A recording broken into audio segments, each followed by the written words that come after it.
Yes. Okay. All right. And so I was just telling the guys that I worked in the Ministry of Agriculture for over 27 years. Um, and in impacting the agriculture sector in various ways within the capacity that I was in the plant quarantine department.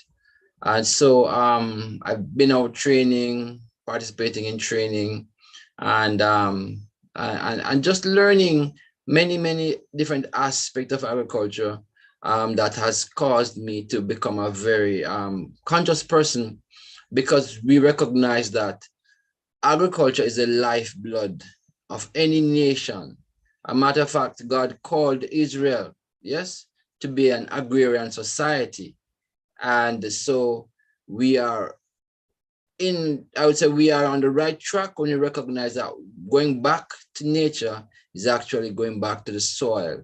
And there are many lessons that we can learn from it. So as we look at organic gardening, and I put it for people with small spaces because I know many persons online might not have access to an acre, half acre, or even 2 squares, but maybe a little front yard or a porch or a ledge.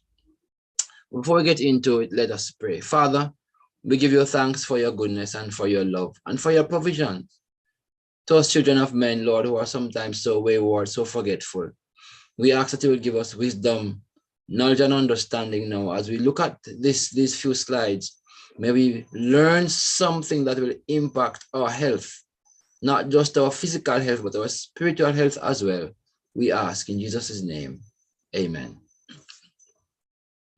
So we're going to be going through in this manner, introduction, which is very brief, and then we're going to look at what is organic gardening, site selection for our gardening, growing medium, that's what you're going to be planting in, planting material, crop care, pest management, and of course, harvesting. And I love to tell people that one of the fulfilling feeling that you get is when you plant something and it comes to the point where you can reap it and eat it. And even more fulfilling is when you can have enough to share.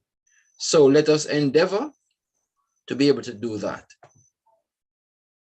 So this is a practical gardening course designed for health. I love to say the health conscious person who recognizes the need to supplement their fruits and vegetable needs by growing a portion of their food in a simple home garden.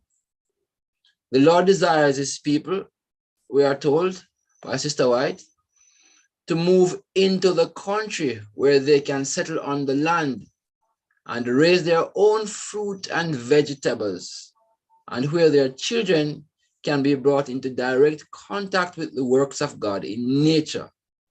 So the counsel is, take your families away from the cities. This is my message. That's what she says in Selected Messages, Book 2. So we know, of course, that every single one of us might not be able to move out into the country, but we need to have, of course, a little place where we can go and just escape the humdrum of the concrete jungle every now and then, and just interact with nature and plant something or enjoy something that somebody else has planted. And by so doing, we'll be benefiting, breathing in all that negative air, and of course, getting the exercise that our bodies so need. So if you contemplate gardening or going into agriculture, it really ministers to the entire man. So what do we want you to learn from this course is that at the end of this course, I'd love for you to be confident enough to go out and make a square foot garden. What you're seeing on the screen here is a big square divided into several other small squares. And each square has a plant in it. Now, this is what we call a raised bed. So it is above the ground level where you can manage weeds and some pests. And you can manage how you take care of your plants because there's no competition from other plants because you would have used a growing medium that is free from weed seeds and stuff like that. So this is what I'd love for you to purpose in your mind that you will do at the end of this session. So again, I'm just showing you some of the things that I have been doing. So you know that it is not rocket science. You can do it. It just takes a little patience and getting your hands dirty. And I hope none of you here is afraid of getting your hands dirty. So notice that I'm using here old bathtubs, the commercial bags, the black bags that they sell for growing things, and old buckets. Okay, so it is really doable. You can plant it in the ground like I just showed you in the square foot garden, or you can use containers to do your gardening. And there are many other pictures online that you can see, different ideas. So what is organic gardening? Simply put, it's a farming system that is ecologically friendly. That is, natural pest control methods are used. So we're not spraying any chemicals that will damage the environment and damage us and damage other insects that are beneficial. And biological fertilizers derived largely from animal and plant wastes and nitrogen fixing cover crops. So whatever fertilizer we are using, they are biological, derived from animal and plant wastes. And we have to be careful, of course, of some of the animal waste that we use. And it speaks to nitrogen fixing crops, because there are some crops that we can plant in our garden that will provide nutrients to the soil and so benefit other plants, not just themselves. So when we contemplate organic gardening, this is a simple way of looking at it, what it is. We can get into some other technicalities of what organic gardening is, where you put it, how you care for it, what was there before, and all of that. But suffice it to say, this definition or these 2 bullet points gives us an idea for our purpose. So when we look at site selection, the ideal location should give full sunlight to the plants. If not full sunlight, then at least 80 to 70% of the day, the plants should get full sun. Plants use sunlight to manufacture their food, and that's why they need full sun, because as the sunlight hits the leaves, it causes photosynthesis to take place, and that's where the plants are producing their foods in their leaves, and it then goes throughout the plant. Okay, and it also, the microbes in the soil need sunlight to thrive. So the bacteria and the fungi that are in the soil that are beneficial to the plants and the insects as well, the earthworms and the other things, they also need sunlight. So in our site selection, we need to pay attention to that. Next thing we need to do is to check the site for biological, chemical, and physical hazards. So in the commercial farming, if they're going to go into a new area to farm, they then consult what is called a soil or a site history.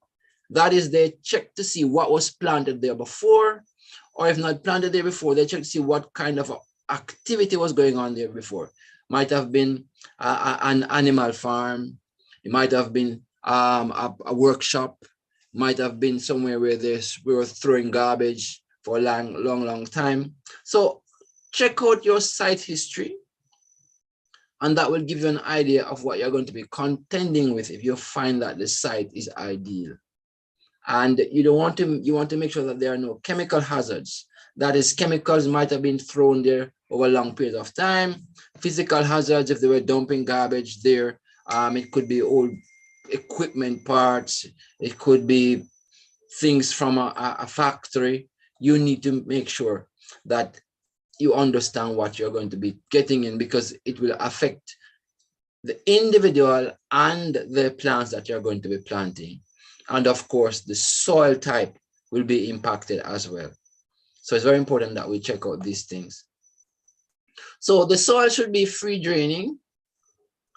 Runoff, contaminated water should not be allowed to enter your garden or used to water your plants. So make sure that what you're using to water your plants, yes, is good water. We love to say potable water. So whatever you would drink or feed to your animals, that is what you should aim to be using to water your garden, to water your plants.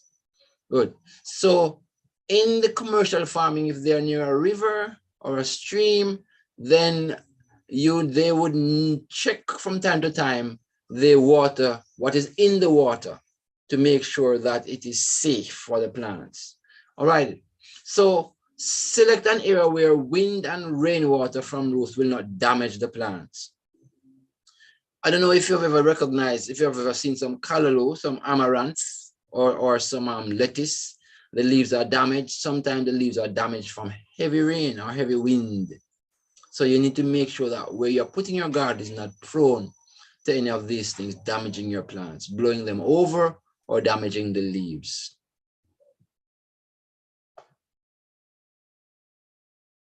All right, so again, soil or potting mix should be free draining.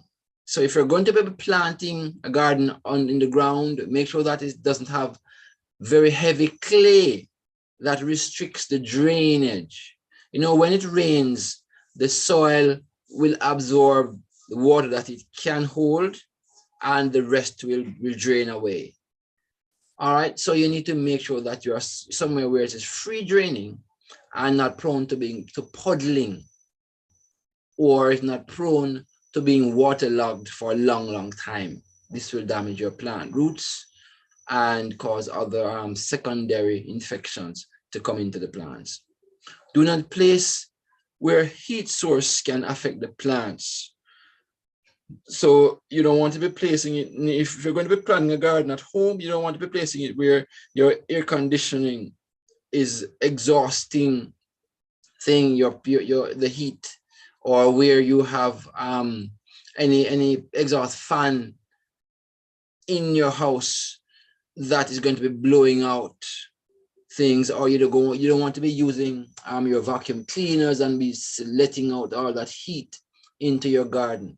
So the heat source must be checked out based on where you're going to be planting your garden. Place containers where wind and rain water from roofs will not damage the plants.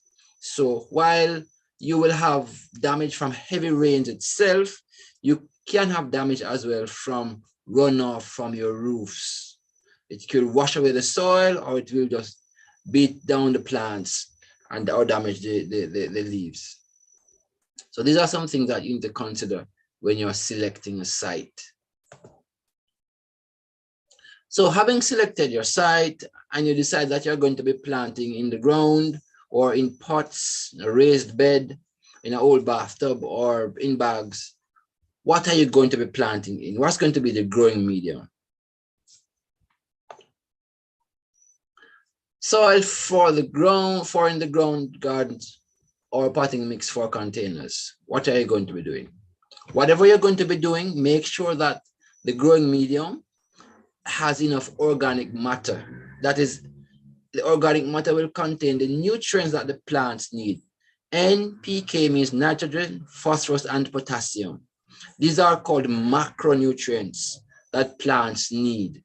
So you need to make sure that whatever you're putting the plants to grow in, it has enough NPK. Now, for the home gardener, just hobbyist, you just need to make sure that the soil or the planting material, the medium, is nice and rich with organic matter that comes from decayed plants, plant wastes, nice and brown and loosely running through your fingers. So it has a balance of different soil particles that will allow it to breathe, allow the plant to breathe easily, and allow it not to get waterlogged, as well as having enough nitrogen, phosphorus, and potassium. Also, soil organisms are very important.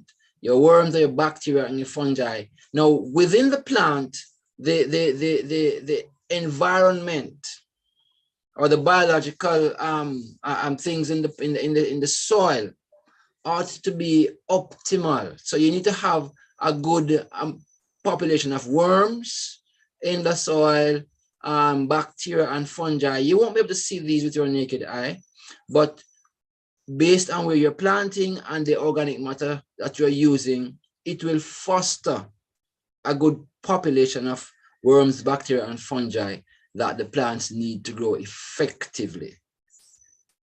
And that's why you need to make sure that you don't have waterlogging or heat source getting to where you're doing your garden, because of course it will hamper the development of the soil organisms that the plants need. So you might not be able to go up and dig out some soil from somewhere to use in your pots or in your garden or in your growing box. What you need to do is to use a mixture of soil, sand, and manure or compost if you're going to be making your own growing medium, because you can't go and dig up a whole 10, 15 buckets of soil to throw somewhere to be gardening. What you can do is to make a mixture of soil, sand, and manure or compost, and this could be your growing medium. Only properly composted or aged manure must be used. So if you're going to be putting out your kitchen waste to decay and to be used as growing medium, it must be properly composted or aged. That is, it must not have any odor. And you look at it, you cannot tell if this was a banana peel or pieces of apple or grapes or cabbage. It must be properly composted, broken down to the point where everything, it just looks like nice brown soil-less mix. So when we talk about being properly composted, that's what we mean. There are some farmers who will get manure, different animal manure, and they will put it down somewhere in their field for it to age before they use it. Because if it is used fresh, then it will damage the plant leaves and roots. And the nutrients that the plants need, they will not get. It will damage them rather than feed them. Okay, so supposing that you're going to be using commercial potting mix, you need to pay attention to the ingredients on the package, because you want to make sure it has only things in it that we as health professionals are comfortable with. Okay, so read the label if it is labeled properly, and decide whether it is the better one for you to use if you're going to be using commercial potting mix. So your growing medium is not to be compacted. That is, you don't want to have your pets or your children or you yourself be walking in it, compacting it, because the soil roots and the bacteria and fungi in the soil needs air space to live comfortable and to do their work of making the soil or the growing medium rich for the soil, for the plants. So it should not be compacted. So you don't want to be planting it where your pets and your children are going to be running through it very, very often.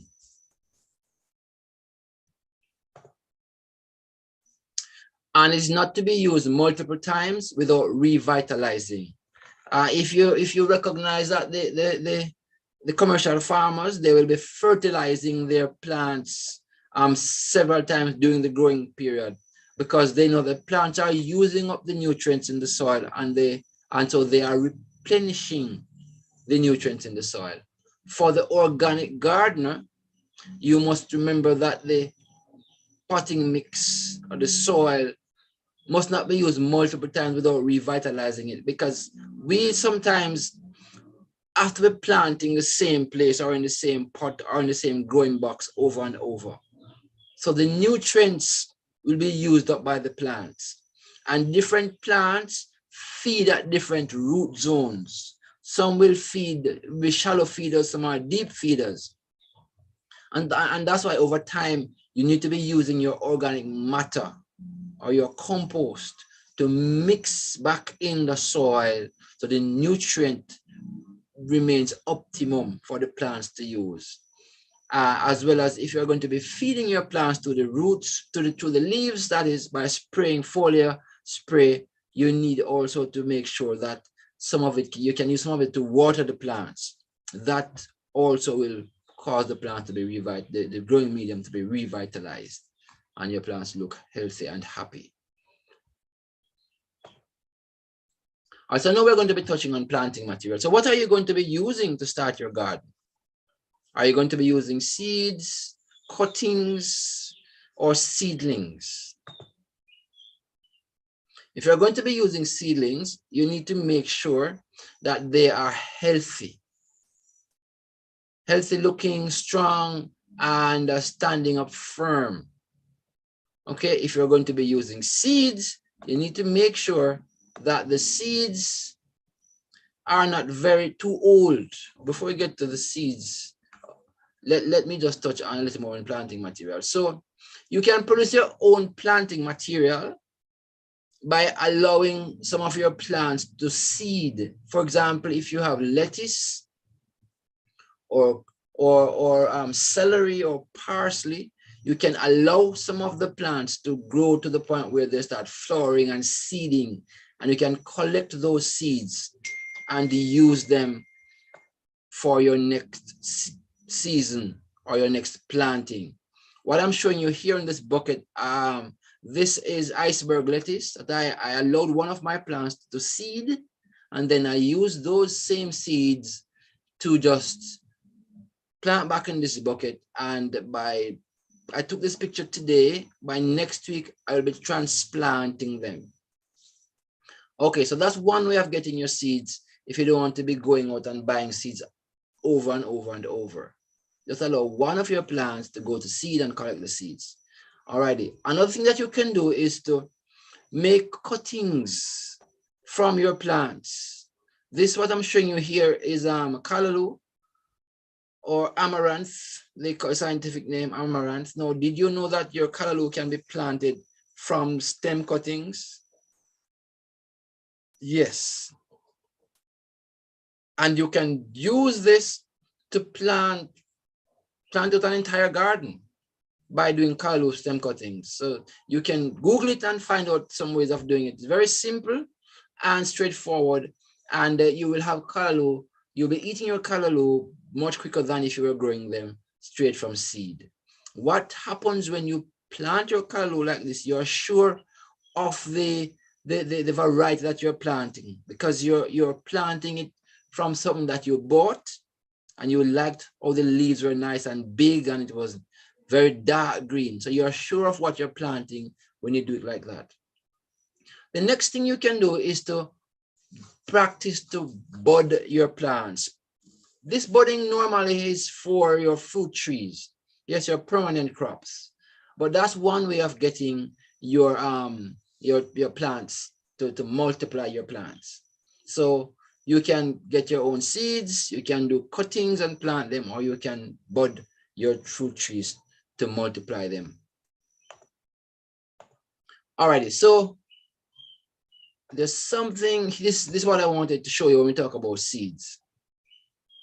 So the seeds are packaged for a particular time period. So if you see here on these, there are two dates here. This date says packed for 2015, and the bottom date says sell by October 2015. So if you're going out to buy your seeds, look at the packages for the sell by date and the year for which it was packaged. What happens is that when they are packaging these seeds, they do what is called a germination test. And this allows them to know how long these particular seeds will remain viable.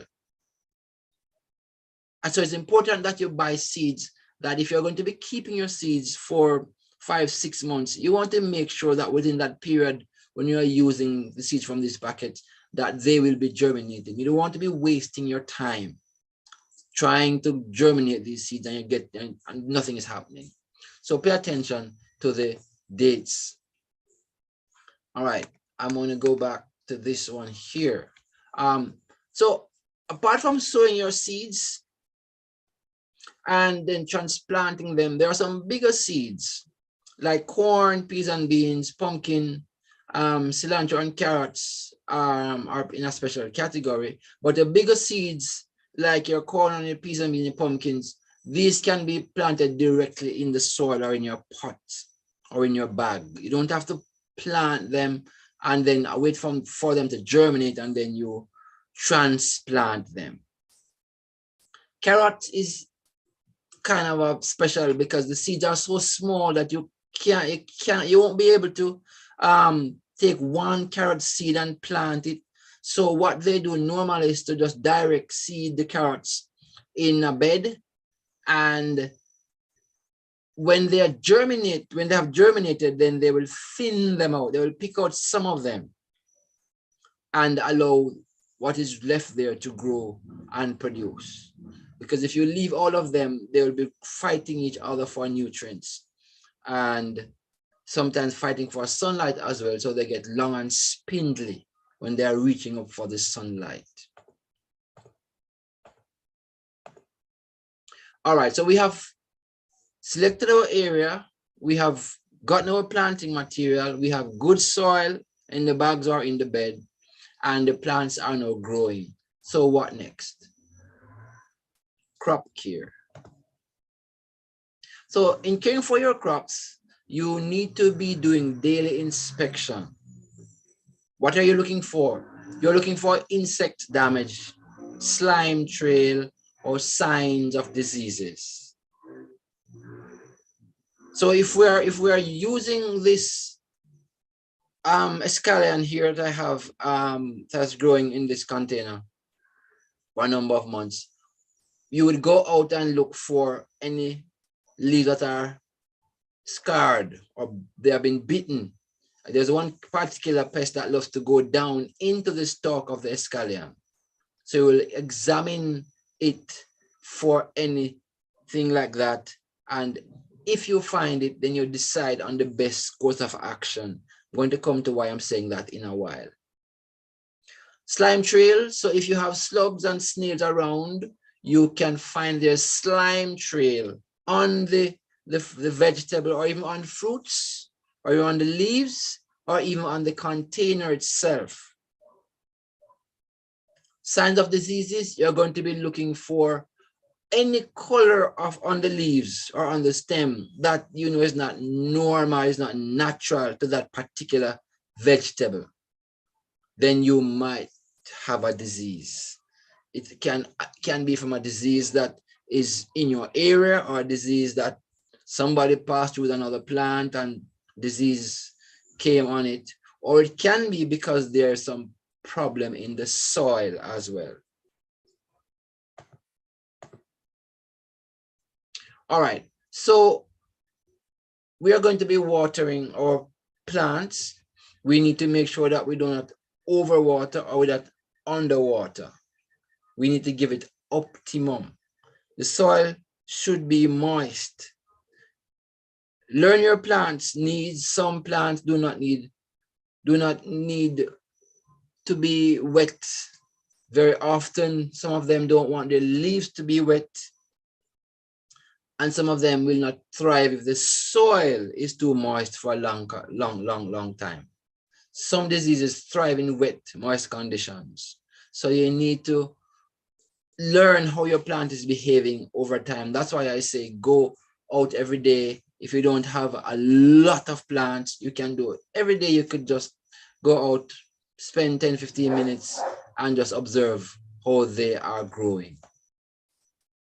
All right, I think I was gonna tell you about how to deal with your insect damage or your slime trail or signs of disease that is caused by any insects.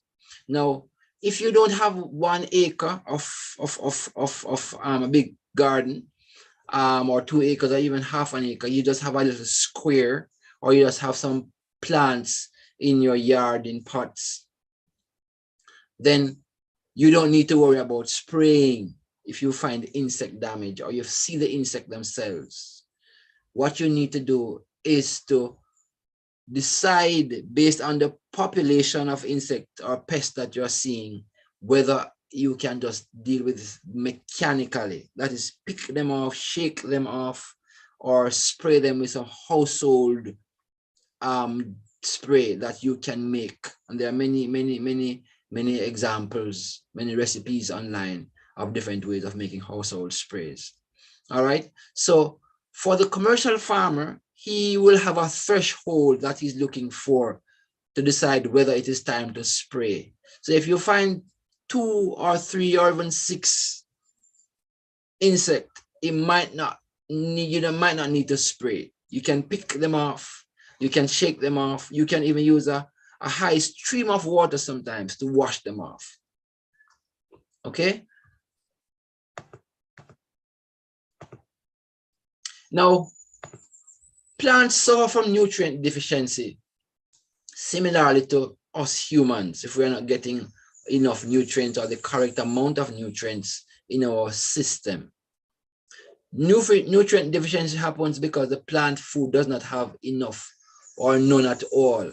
So the plant food might not have enough iron or zinc or calcium or potassium or magnesium. And so this deficiency will be seen in the leaves most of the time. If it's not to the point where it will cause the plant to die, then it will be seen in the leaves. So if you're seeing the nutrient deficiency and you recognize that it is a nutrient deficiency, if you cannot figure out what exactly is lacking nutrient, then you can, sometimes there are some networks now where you can take pictures and send it to those experts, and they will tell you what's going on after asking you some questions. Okay. Now, most deficiency happens because your growing medium, or you're not fertilizing the soil, or you have not revitalized the soil that you're growing in. You're growing in the same area over and over and over, or in the same pot over and over and over, the same plant time after time. And so the nutrient that that plant needs is used up and you're not replenishing it. So to address it is, if you know what it is, there are some household ways of dealing with it if you know what it is.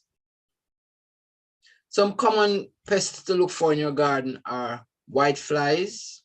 You see them under the leaves, some of them early in the morning, you will see them flying about, depending on where you live. Then there is aphids, and there is stink bugs and mealybugs.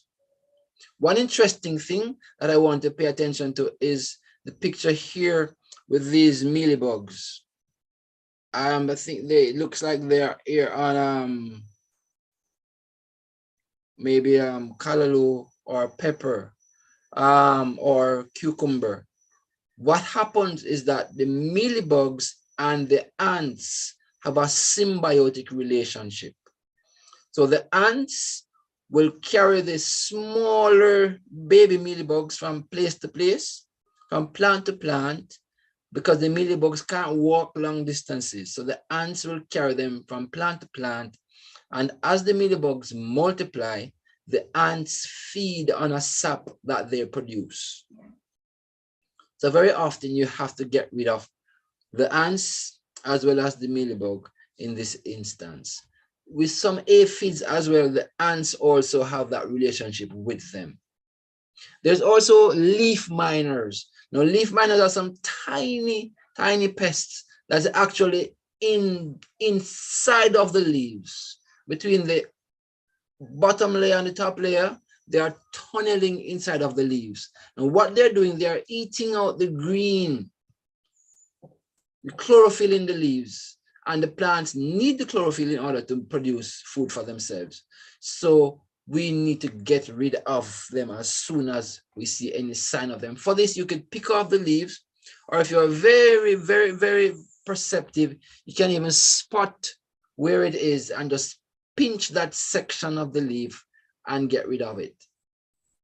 Now, caterpillars, of course, when you see your butterflies and your moths flying around and they're just stopping on your plants momentarily, you can be certain that after a few days, you might find a population of caterpillar on your tomatoes or even on your callaloo or even on your lettuce.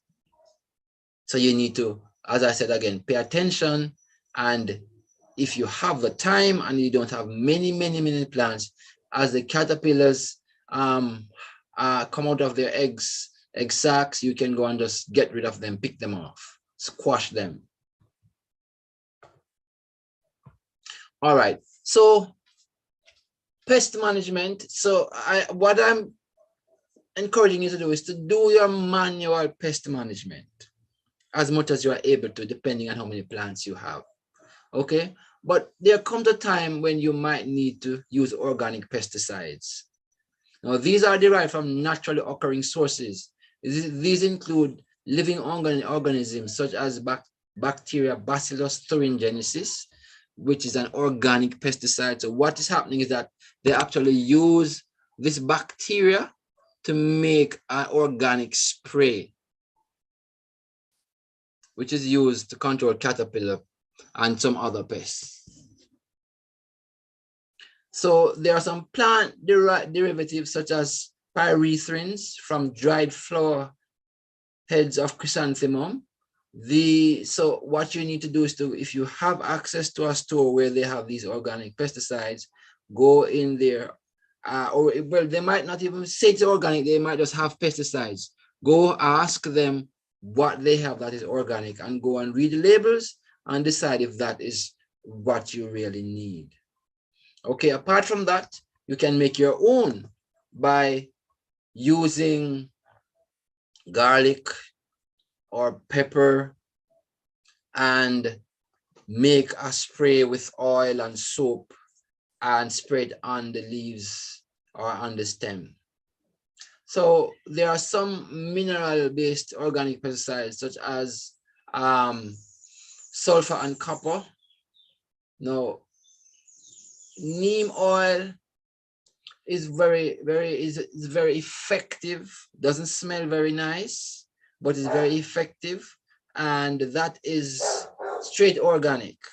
So you can always have your neem oil on hand, and you dilute it according to the instructions on the package and spray your insect with it. It is even effective against some fungus that will grow on the leaves of some of your plants. And then there are mineral-based inorganic pesticides such as sulfur and copper pesticides that are also allowed to be used by us organic farmers.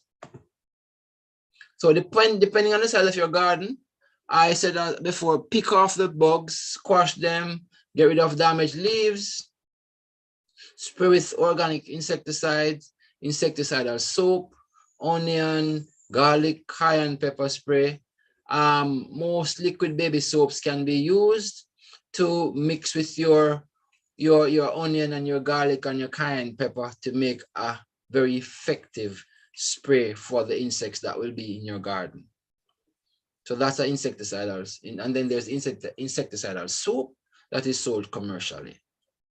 Now, what you want to do is to also plant a variety of crops, because most likely you won't have the same pest damaging all of the crops. So if they're damaging your callaloo, they might not be damaging, say, your strawberry if you're planting some strawberries.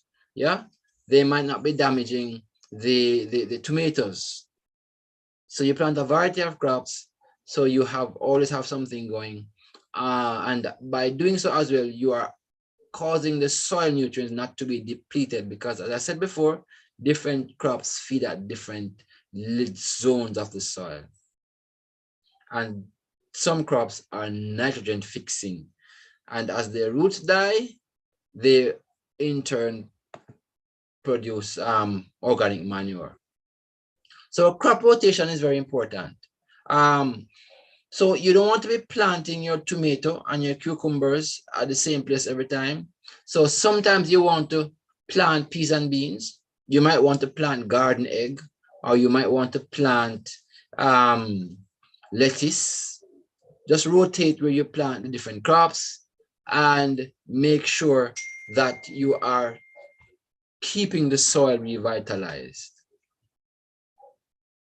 So now there are some plants that repel pests. Plants such as basil, dill, chives, lemongrass, marigold, thyme, and petunias. These you can plant in between your vegetables. So while you are using them, they are also providing some protection because there are some pests that do not like them. Okay. Now there are some beneficial insects that you want to keep in your garden. You don't want to kill them. So if you're going to be spraying, you need to make sure that these are not there in abundance, so you're not killing them. All right. So what we call this use of these is integrated pest management. So you're doing an integrated pest management practice. So while you're using your physical means to get rid of the pests, or you're spraying, or even your crop rotation, you're also encouraging your beneficial insects to be on hand. So know which bugs to keep in your garden. So you might want to keep the lacewing, because the lacewing will eat your aphids and your whiteflies and your leafhoppers and your mealybugs. Okay, you might want to, if you see your damsel bug, this is what we call like a praying mantis looking thing. It will eat the caterpillars and the mites and the aphids as well. So know what is in your area. Ladybugs is what we all know about. Ladybugs will help to get rid of some of the pests like your chink bugs and your Colorado potato beetles. It will get rid of them for you. Also, sorry, let me go back to that one. There are some plants that you can consider to plant as well that will impact the same pest, like your spider mites and your aphids.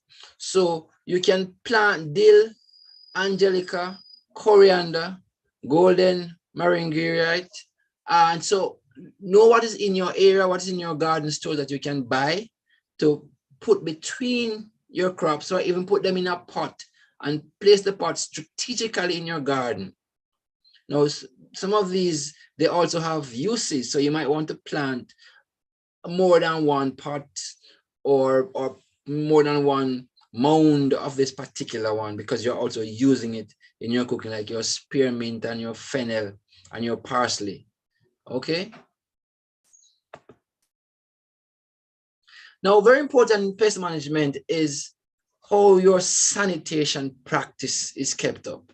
So you don't want to be pruning your plants, or you don't want to be reaping your plants, and what you're cutting off or getting rid of, you're dropping them in your garden and you're walking on them, or you're just throwing them down in a corner of your garden. No, what will happen is that these will cause bacteria and fungi to prosper in your garden, and that are not beneficial. And based on where you're putting it, you might even be harboring roaches and all some flies that will have part of their life cycle in this little garbage pile that you have in your garden. So sanitation is very important. Your pruning tools also is very important. You don't want to be pruning, if you're pruning, say your tomatoes today, and within the same field you might have parsley, or you might have some spearmint. You don't want to be using the same pruning tool on all the crops at the same time, because you might be transporting virus from one plant to another without knowing it.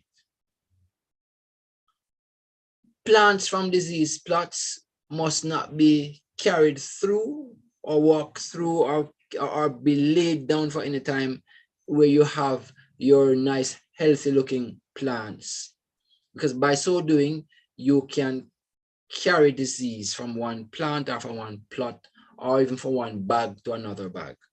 Okay, and sometimes when you bruise a plant just by touching it, or by scraping it with something, that creates an opening for fungi and bacteria, virus to get into the plant, if you have those deleterious ones around. All right, so supplying additional nutrients to the plants. So I've been telling you before about using properly composted organic manure. And you can apply what is called compost tea if you want to give the plants additional fertilizer. Now, compost tea is simply taking some of your manure from your compost bin and mixing it in a bucket of water for maybe 24 or 48 hours, and using that, strain off that solution and use it to water the plants or even spray the leaves of the plants. Now, there are a few methods of making compost tea. It's actually you're actually making a tea, but you're using the compost from your compost bin or some compost that you purchase. Okay, so you're actually you're not steeping it in hot water, you're just putting it into a bucket of water, and after maybe 24 hours or so, you strain that off and use it to water the plants or even spray on the leaves of the plants. So you'll be supplying additional nutrients to the plants. Okay, in some instances, your plants might need calcium. Now, eggshells and seaweeds are one way of giving the plants additional calcium.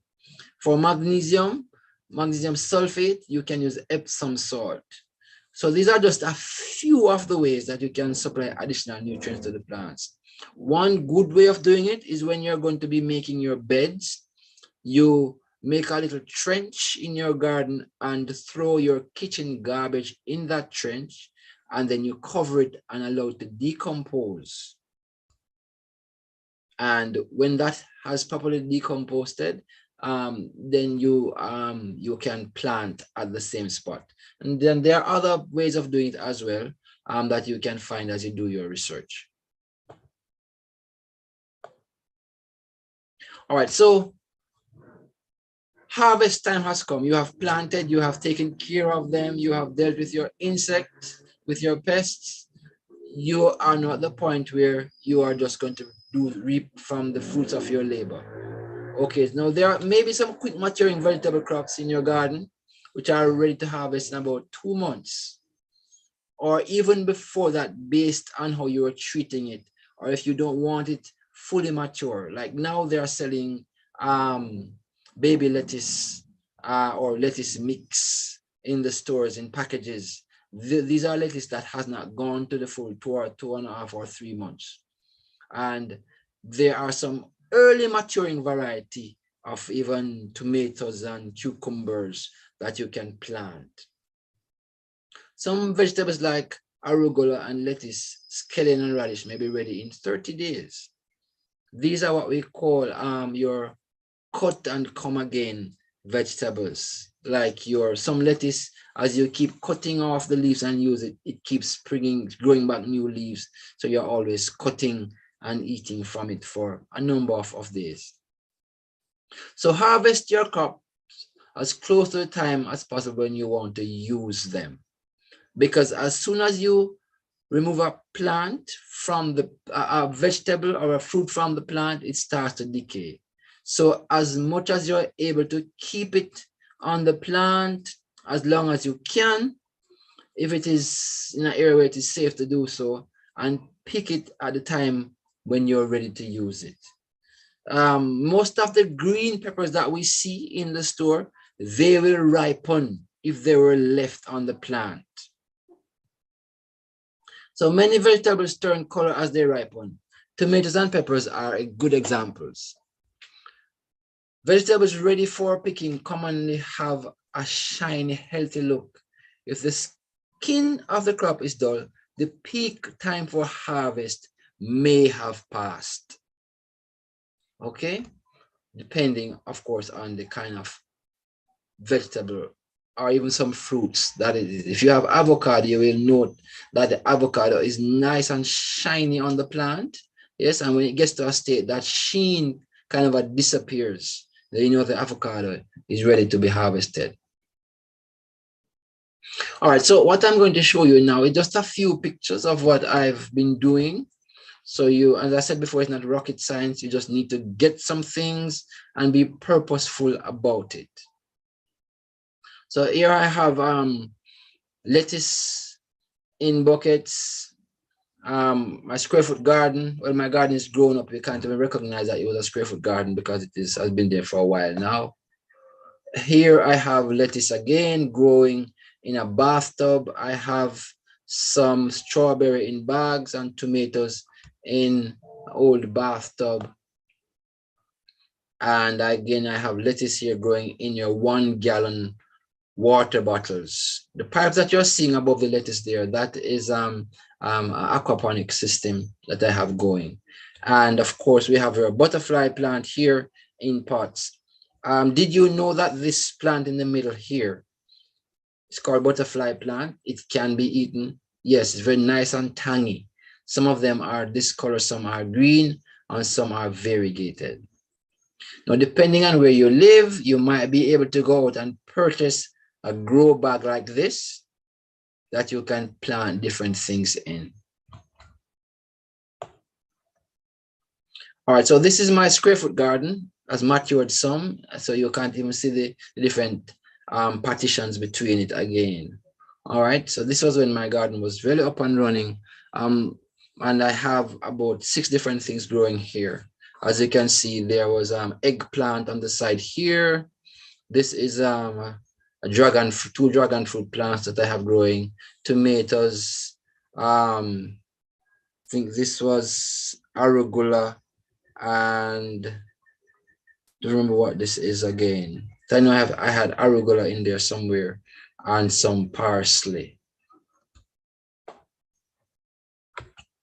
All right, so composting.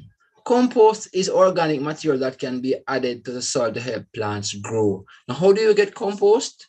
Simple. If you have space, then your organic kitchen waste should not go in the garbage for the garbage truck to come and take away. If you have space, depending on where you live. Your lawn grass, your small prune branches, your cardboard and brown paper bags can all be used to make a compost. So you can dig a hole, or you can go and purchase a compost bin and use all of these things in there to make nice, rich medium for planting your fruits and vegetables. Hot compost is achieved when the balance of greens, browns, air, and water creates ideal conditions for aerobic organisms to thrive. So I remember one last class I did, a sister said her compost was always smelly, and she just got discouraged. Why was that happening? Because there was not a good balance of green things, dry things, and there was not enough air passing through it to allow the insects and the bacteria to be flourishing in there in an ideal condition. Okay, and when that is not happening, you're going to have it smelling. So maybe there was too much wet things going in one section, or they were not creating layers of different organic things in here. Okay, there are some compost bins, commercial ones that you can buy, where every day you go out and there's a handle and you can spin it around to mix the things. Or you could do it the old-fashioned way, where you have a fork and maybe twice a week or so you go and just turn it around to make sure that it is properly mixed and it is aerated properly, and you keep it covered so that rain does not go in there and cause it to get too much water, providing it is not in the ground where the bottom of it is not open to the soil. To have it open to the soil is the better way of doing it, because your worms and the other organisms can work their way up into the compost bin and cause the decomposing to take place. All right, so these are some other things that I had some time ago. Dutch buckets. These were called Dutch buckets because of how they were made. I have lettuce here. This is giant, don't remember the name right now, but this was purple cabbage right here. And down on the far end here, I had some called some, don't even remember the name, it's been such a long time. But this was like oh my, I can't remember the name now, so I'm so sorry. But this was like 1, 2, 3, 4, 5 different things I had planted out here. And of course, in the bathtubs, I had cilantro at the time. And out here, I had, I think that's some old lettuce that I was allowing to seed. Okay, so I hope that you have been able to take some notes and that you have gotten some ideas of how best to do your garden. So my parting word to you is grow what you eat and eat what you grow. And may the Lord bless your efforts and may you be fulfilled in your gardening. Okay, so we can take some questions now. I see Arlo's, your hand is raised. Go ahead. Yes, good evening.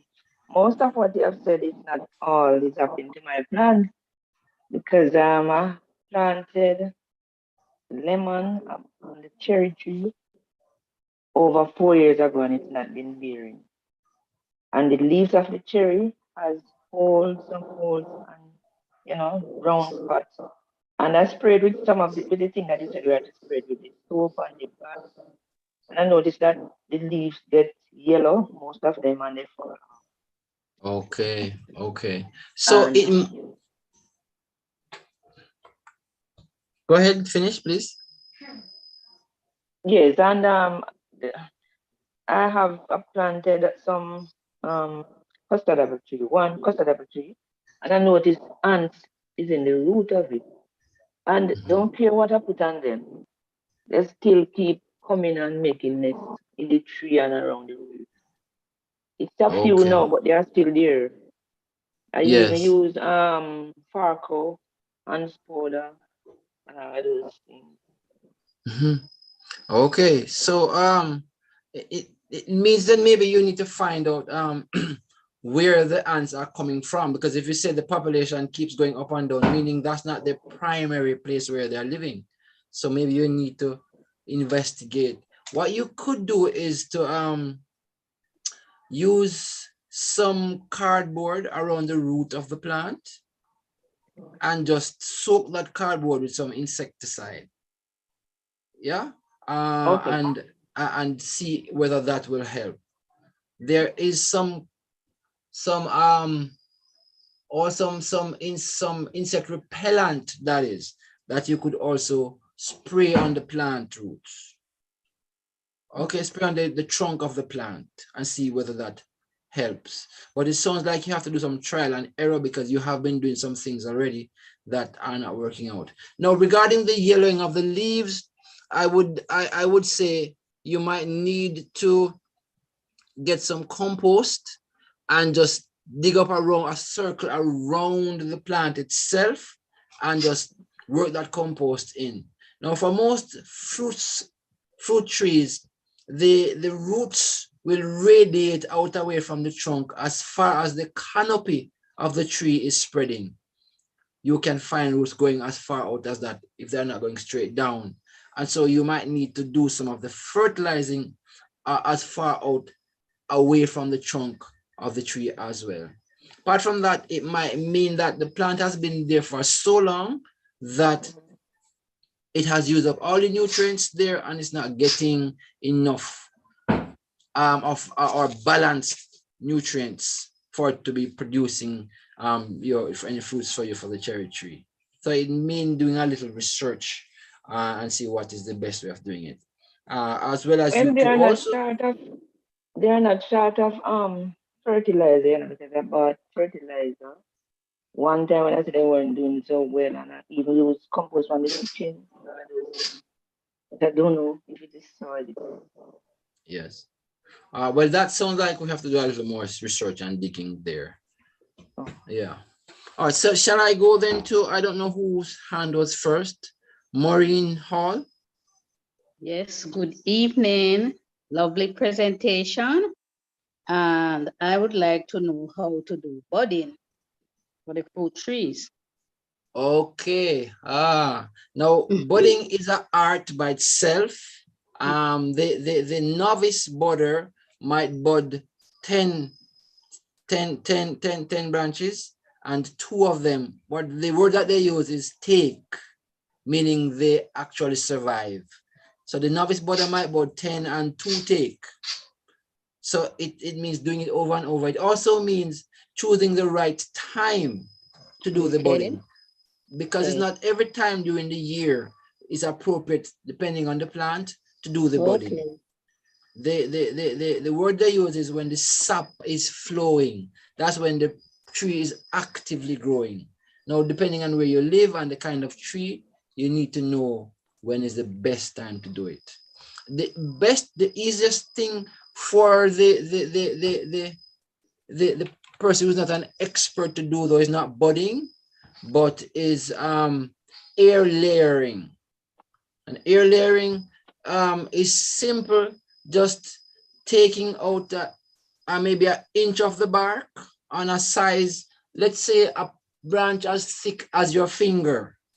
Yeah, you choose one section of it that definitely has some buds on it, and you will remove the bark from that area, and then you will pack some rich nutrient medium around that area in a ball, tighten a ball around it, and all being well, it should produce roots, and then you can cut off that branch and plant it as soon as the roots are coming out. So what you can do is go ahead and do your Google and see some ways of doing your air layering.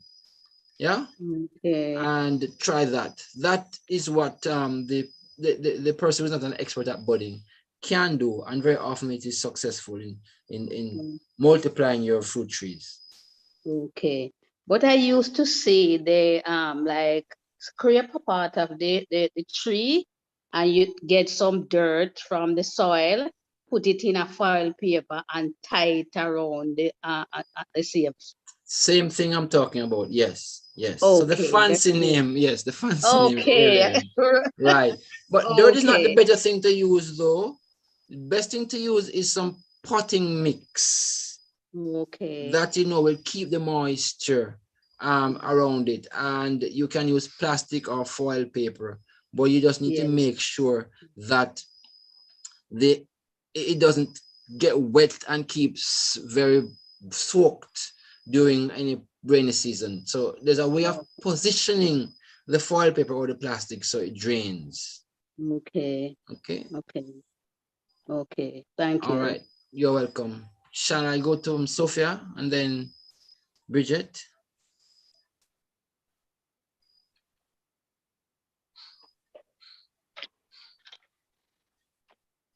Yes, Sophia, go ahead. Good evening. Thank you for your presentation. I've been learning a lot. Great. I have a challenge with the coconut tree. I have planted one of those before and it doesn't seem to survive. I got another one and I'm hoping and praying for the best. Do you have any special recommendations on how one should go about that process? The coconut tree, you got it from the coconut board here in Jamaica? No, I got it from someone who had it, who had extras. I got one from my brother. He sent me two. He has a lot of coconut trees, so he gave me a small. Yes. Now, coconuts in many Caribbean islands are plagued by a disease that is called lethal yellowing. And there is no known cure for that. So I don't know if what you got had that problem, had that disease in the leaves. And when you planted it, it will undergo so much stress. Did you move it from country to town? No, it would be country. I mean, within the s- same vicinity, really, not really. yes. Well, without seeing it, the area and seeing it, I would say just try and duplicate the condition that it is coming from as much as you can, and then plant it. And of course, possibly to dig a hole and put some compost in that hole before Okay. you plant it in there. So it is going where it has nice, rich soil for it to grow. Okay, so there's no truth in some person saying that you should plant it in sun. No, there's no hard and fast rule of doing that. Okay. Planting it in sand. Matter of fact, the sand would be so porous that it's not going to keep any moisture around the baby plant before it acclimatizes. So whether you're moving it from beside its mother to another area in the same farm, it needs time to acclimatize to the new area that you're putting it. Okay. Indeed. So what I would say is try to duplicate the condition that it is coming from, both in the soil and in the open environment, and plant it in such a condition as best as you can. Okay, thanks. You're welcome. Bridget, you're up. Yeah, I'm coming from here. Hello. Go ahead, Bridget. I'm hearing you. Okay. I'm coming from a family where my father did a lot of farming. No, we're not hearing you now. We just heard the first part. I'm coming from a family where my father was a farmer. And one of the things that I regretted was he did not have any interest to teach us children how to plant and produce our own products. So I have one question for you, but I also need you to spell the word layering. Okay. Question? Go ahead. Oh, the question is, you mentioned earlier about growing medium, Yes. soil, sand, and manure or compost. Yes. What role does the sand play? Okay, the sand, if the soil is very rich in clay, if it has say 70% clay content in it, then you need the sand to create some air space to make it less clay. So the water clay will hold the water. If it has enough sand in it, then it causes it to be porous. Okay. So it creates more air space in the soil, the sand. Okay. So you don't want it to be 80% sand. You need the other soil particles that will hold the nutrients to themselves and then release them to the plant roots. So you need to be balanced, so to speak. Okay. Now layering, Yeah. okay, so the term is air layering, AIR, air,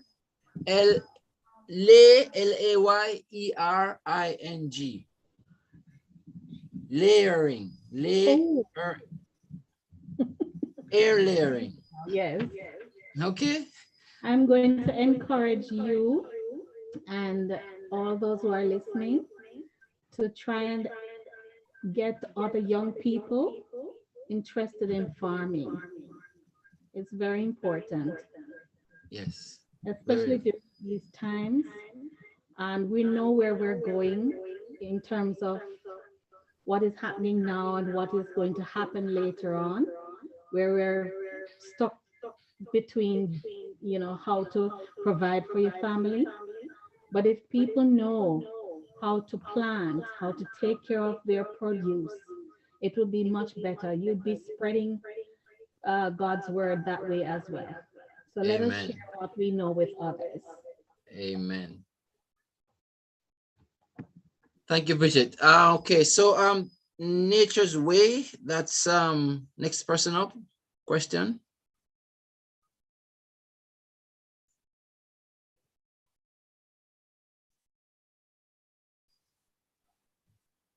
Okay, if you're not hearing me,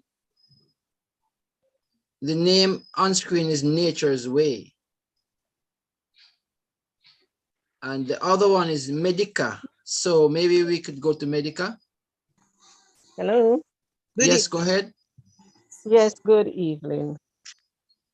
Very good presentation. I like your presentation. I like the way you present it also. It was plain. Thank you. And yes. No, Praise the my Lord. question is for my plants, my flowers, right? I have slug problem, right? I know you have slug beets, but I heard that neem is very good to spray on the plant so that the insect does not bite them. I don't have the oil.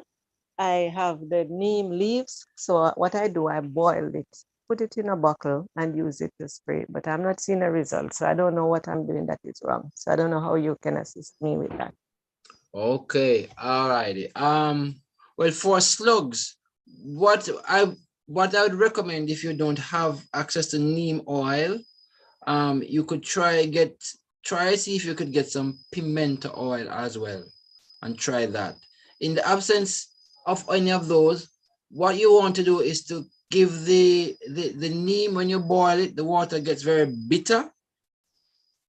I don't know if you ever put a little bit on your tongue and taste it. But what you need is something to keep it in place after you spray it. So you might want to mix it with some soap, some liquid soap, for it to hold it. But for slugs, what I would do is I would go out after a little shower of rain and see if I can find where they are coming from. Very, very often, if you find where they're hiding in the day, you can get rid of them. You can kill them. You can sprinkle salt on them. A good thing to do is to sprinkle salt around the root of the plant that they have been climbing upon in the night to eat. All right, and as well as keeping around the root of the plant very clean.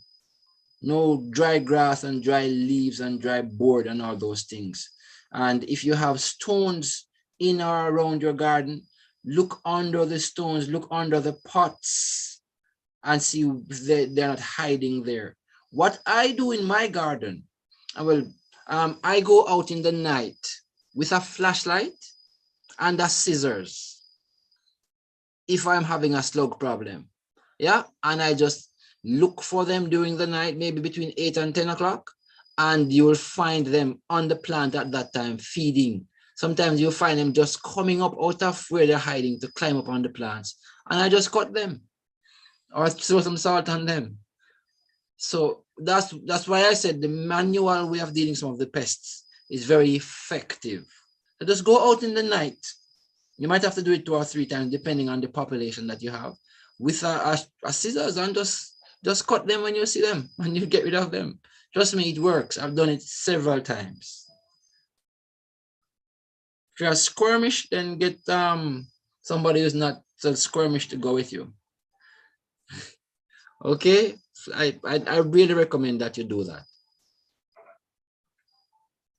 All right. I think Nature's Way. That was Nature's Way or Medica?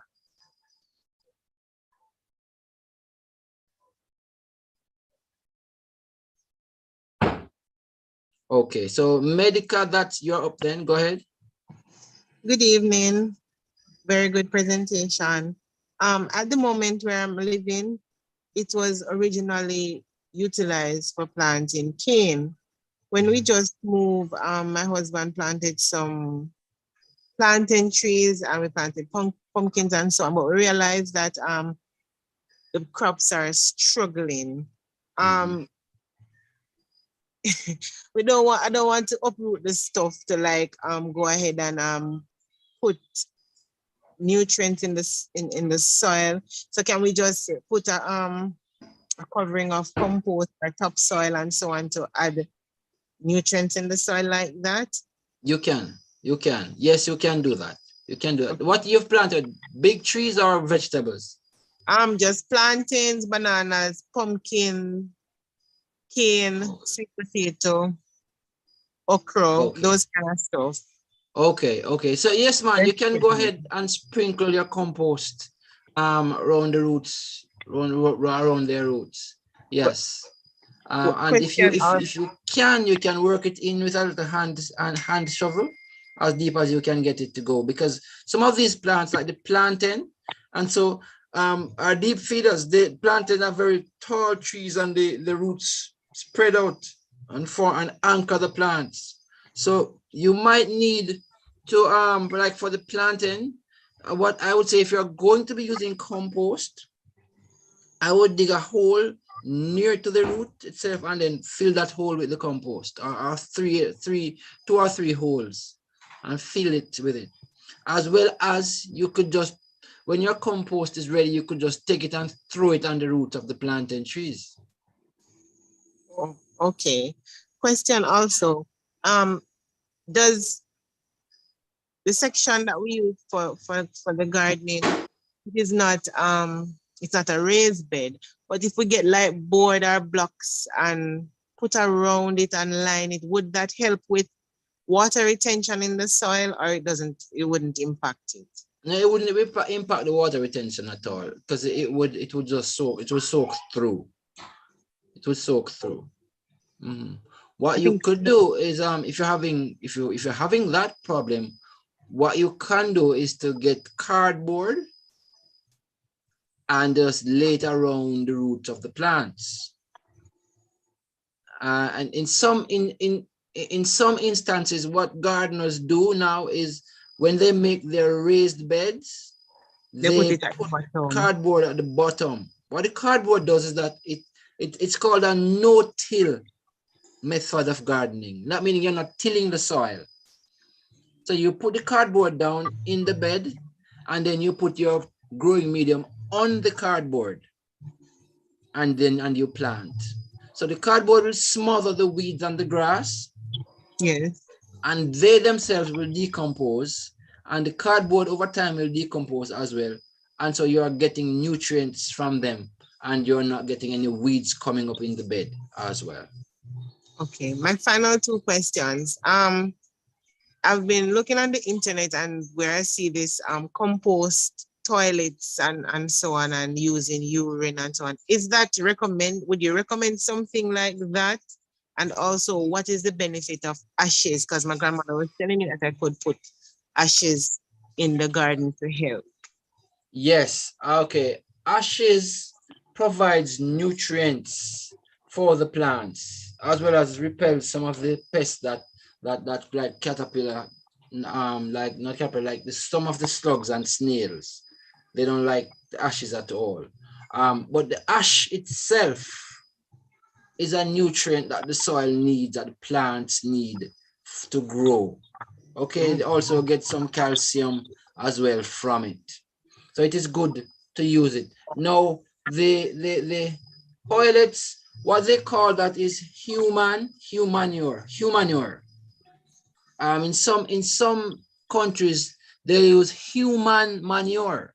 They allow the feces to dry and then use it to fertilize the plants.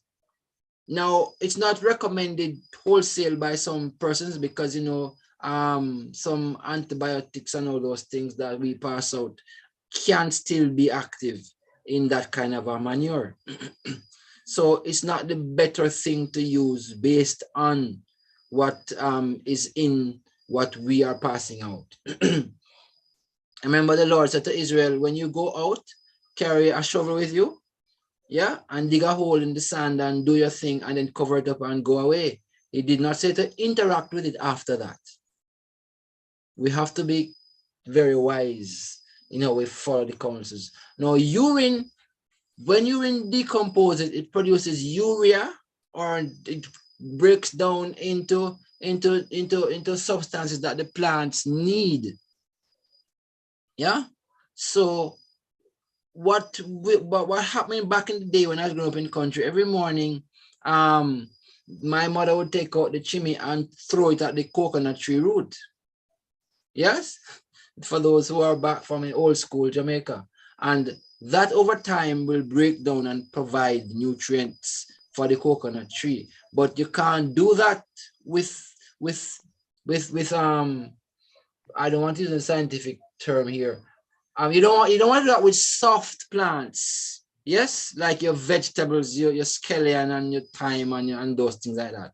Urine is very harsh. It will damage the plants, the leaves, and the small and the softer roots for some plants. Yeah, but over time, it will break down and provide nutrients that the plants need. But it's not so you can't take it and throw it on the plants. It will damage them.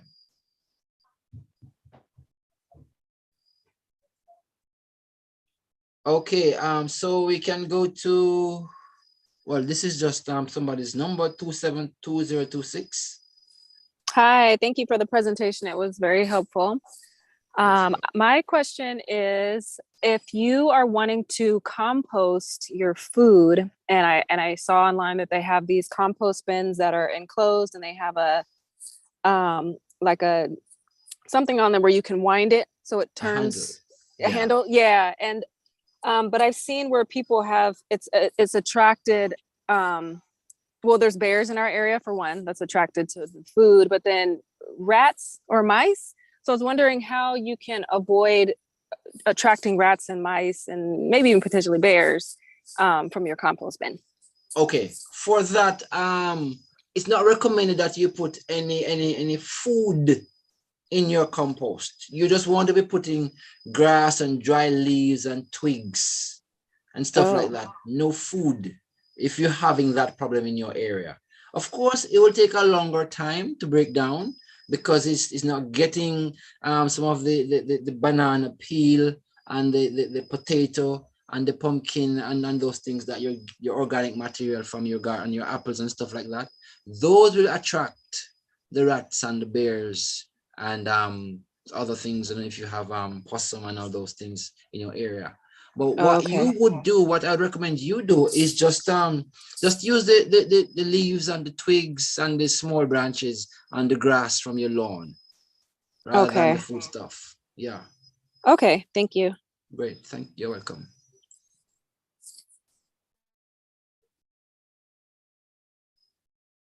Dee, you're up. Hi, thank you for the presentation as well. My husband is a person who likes the soil. So during the summertime, that's the only time we can have a garden going, because in the winter we can't plant. But what my husband wants to do is the concept of a greenhouse. And he wants to know how much sunlight, because if you have a greenhouse throughout the year, it's going to need a covering. And is that sunlight adequate enough for the plants to grow or to have a garden?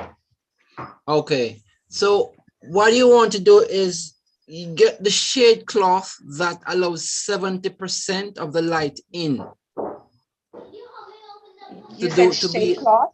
Yes, if he's going to be making the greenhouse himself, yes, and he's going to be using shade cloth, then he needs to use a shade cloth that allows 70% of the light in. If he's going to be using plastic, that's even better. The thing with the plastic that it gets very hot inside. So he would need to create a wind tunnel inside to help move the hot air. Okay. Yeah. So sorry, did I interrupt you? All right, so it depends on what he has available to use. Yeah. We wanted to know too, in terms of the temperature control for the greenhouse. Sorry, my daughter is making a lot of noise. In terms of the temperature control, because we don't know if we're supposed to have it heated all year round, like especially during the winter, to have it heated or on and off. Oh, okay. So if you're contemplating heating it during the winter, then you might want to get a screen house rather than a greenhouse. A screen house, okay. Screen house that's made with glass for the roof and some sections of the side. That and that you can heat during the winter. Okay. That takes a little more doing, a little more technical. That's not my area, but that would be what you need. Not a greenhouse, but a screen house for your purpose. And for this one, does this one has to, because he was thinking, do we do an above the ground, or he was saying like, should we, he was suggesting that we could do like a concrete square with the soil in the middle for the plants, like if that's gonna be like on Okay. ground level or above the ground. Okay, so if that's so the bed, it wouldn't be beds, it would be a big concrete box. And then he would put the growing medium in the concrete box. Yeah. So what about a runoff? Right. So you would need to have some holes in the bottom of it, or a pipe somewhere at one of the sides that keeps that. If you're going to be watering it, then you would put just enough to keep it moist. But if it's going to be watered by rain, then you would need to have a drain that allows the excess water to freely drain out by gravity. Oh, okay. Yeah. Wow. All right, thank you. You're welcome. Okay, shall we go then to who else? I think Medica asked the question already. Is there anybody else? I think you've answered all the questions in the chat as well. I'm not seeing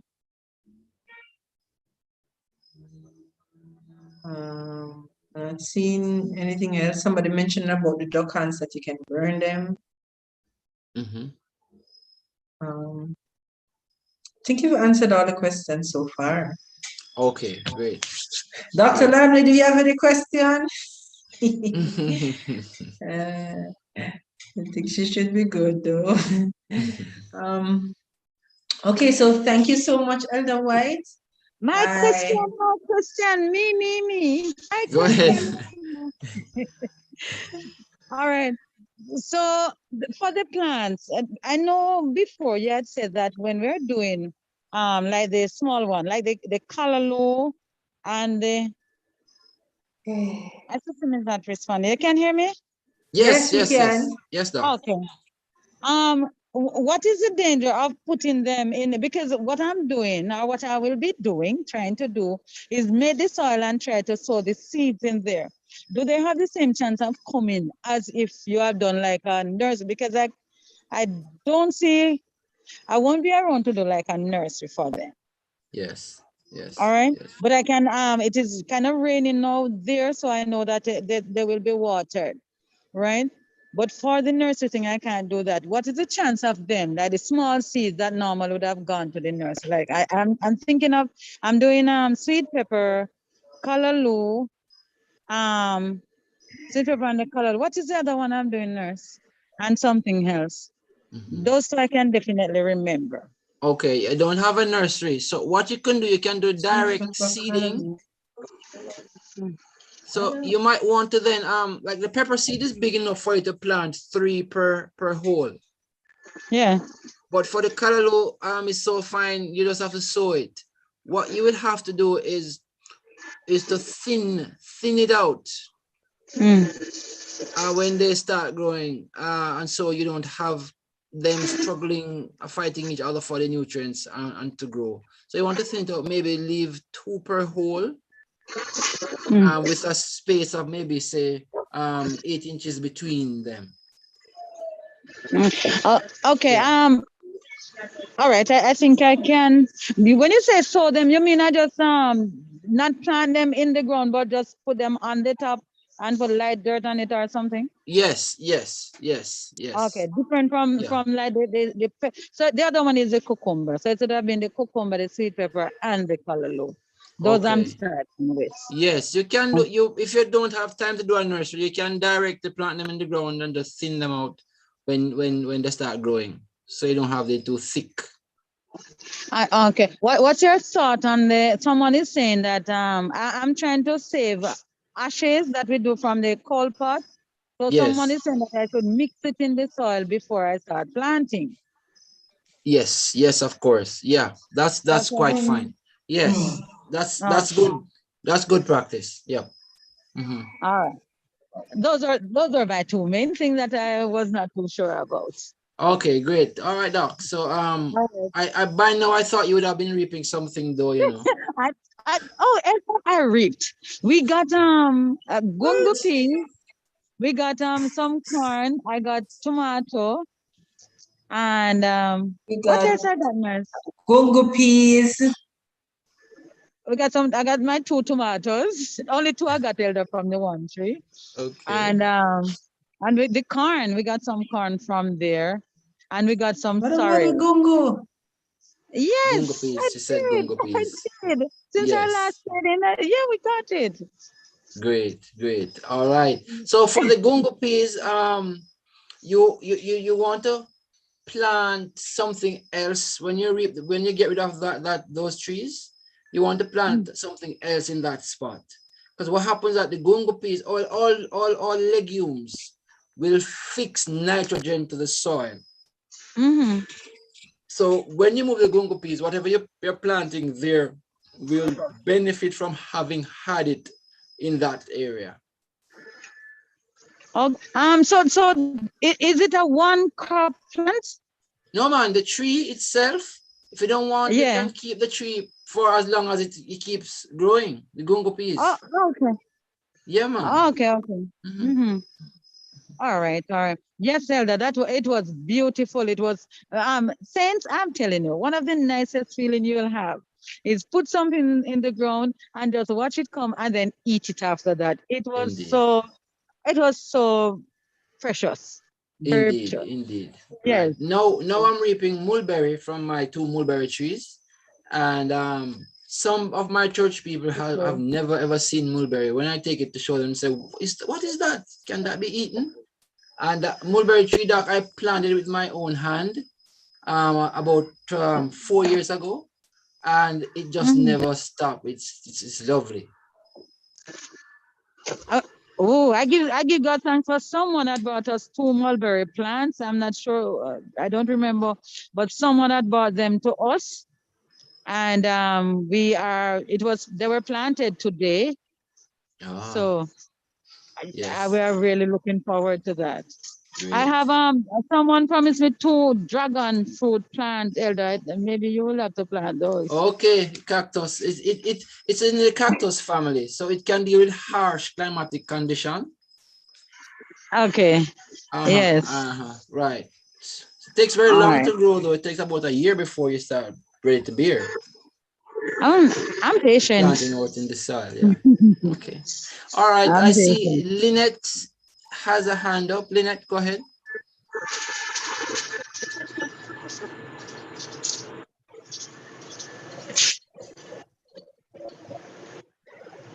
Lynette and Linford McIntyre. I know. Fine. This is for Doc. Okay. Kalamli, Yes. how you doing? I am doing well. This is Lynette McIntyre. And this is Linford McIntyre. Well, You know praise the them? Lord. Do you know them? Very well. Okay. Very, very Doc, well. I have a whole lot of Ribena. So The tell me plant? how many you need. like a dozen, sister, like a dozen we can work with. The trees can be very big, you know, so you have to have the space. Sister, if there's one thing we have, it's space. Okay, so you can get, if you want, you can get more and then you can give it away. Okay, sister, God be praised. So God be praised. I'll let you have it. You tell me when. Yeah, we are going down weekend. Okay, all right. I'll try and let you have it before you go. Thank Brother you, Mac will drop it over there. Leave it with all right, Nurse. thank you so much. Blessings, blessings. Thank you. All right, and my sister. anybody else who are going down weekends, anything you have, you can let us know. All right. Thank you. Okay, guys, I thank you for accommodating me again, and always a pleasure to share. I just hope that you will try your hand at something. As I said before, if you have a small front yard or a small backyard, even if you just have a balcony or a porch, you can do something in a pot or in a little planting box. Don't say because you don't have any space, you can't do anything. You can do something. It doesn't matter how much space you have. So may God bless you, and may you be determined to plant something and watch the glory of God as it grows to where you can reap